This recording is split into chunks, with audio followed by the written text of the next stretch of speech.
Jeg står her umiddelbart efter løbet, det uofficielle DM for efterskoler, med nummer 1 og 2, Jonas og Tore fra Vejle ISF skole. Først dig, Jonas.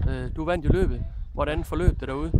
Altså, Tore og nogle andre kommer afsted, og så rykker jeg på bakken og får en BG-mand med. Vi kører så op til de andre der, så kører vi lige stille rundt.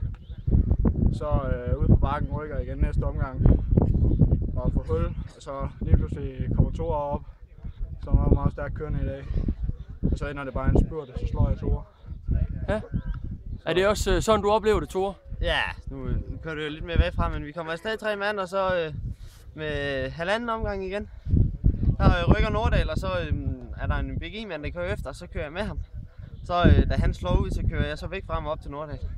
Så kører vi sammen med spurten. Havde du godt luret, at Jonas ville være for stærk i spurten?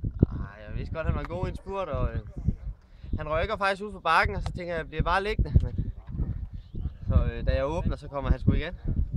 Så, Havde du en god fornemmelse i spurten, Jonas? Ja, jeg er rimelig eksplosiv, så jeg får lige et lille hul til Tore, og det kan Tore ikke lige være med til. Så stopper Tore sådan rigtig med at træde, og så føler jeg lidt mere hjemme. Okay. Ja, tillykke med det. Så tak. Tak for det.